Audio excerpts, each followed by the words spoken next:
22 तारखेतल्या अयोध्येतल्या राम मंदिर सोहळ्याच्या उद्घाटनाची तयारी जी आहे ती अंतिम टप्प्यामध्ये आलेली आहे आणि आपण पाहतोय की राम मंदिर सोहळ्यासाठी जो रामाला भोग लावला जाणार आहे आणि जो प्रसाद ठेवला जाणार आहे त्यासाठी ही चांदीची प्लेट जी आहे ती अयोध्येमध्ये दाखल झालेली आहे। आपण पाहतोय की ही आपल्याला चांदीचे 4 बाउल पाहायला मिळतात। त्याचबरोबर हा चांदीचा कलश जो आहे तो सुद्धा या ठिकाणी आणण्यात आलेला आहे आणि हा चांदीचा कलश जो आहे तो आज खरं तर राम मंदिर ट्रस्टकडे दिला जाणार आहे।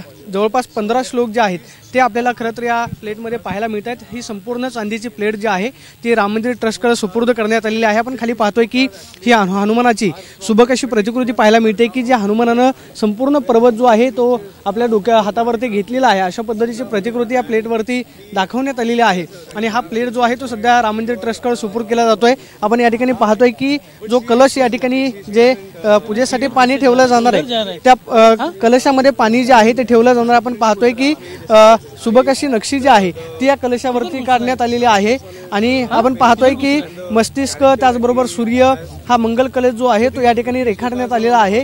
या ठिकाणी आपण पाहतोय की हे 4 घोडे जे आहेत ते सुद्धा आपल्या कलशावरती पाहायला मिळतात आणि हे 15 श्लोक जे आहेत ते या संपूर्ण प्लेटमध्ये असणार आहे आणि ही चांदीची प्लेट ज्यामधून भोग आणि प्रसाद जो आहे तो रामासाठी ठेवला जाणार आहे। ही प्लेट पाहतोय की आपण अयोध्येमध्ये दाखल झालेली आहे आणि 4 पंचपाळ ज्याला खरं तर आपण बाउल म्हणतो त्याच्यामध्ये अक्षता त्याचबरोबर कुंकू जे आहे ते ठेवलं जाणार आणि संपूर्ण पूजेचं सामान या प्लेटमध्ये ठेवलं जाईल आणि हा भोग आणि प्रसादाची प्लेट जी आहे ती अयोध्येमध्ये दाखल झालेली आपल्याला पाहायला मिळते आणि 22 तारखेला पूजेच्या निमित्तानं ही चांदीची प्लेट जी आहे ती मात्र सोहळ्याच्या निमित्तानं वापरली जाईल। Camera person Rakesh Sonvi, Pradeep Kapse, TV9 Marathi, Ayodhya.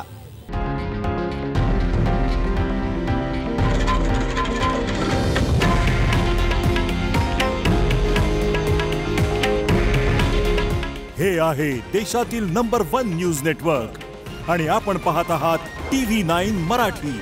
काळजी तुमची, हित महाराष्ट्राचं।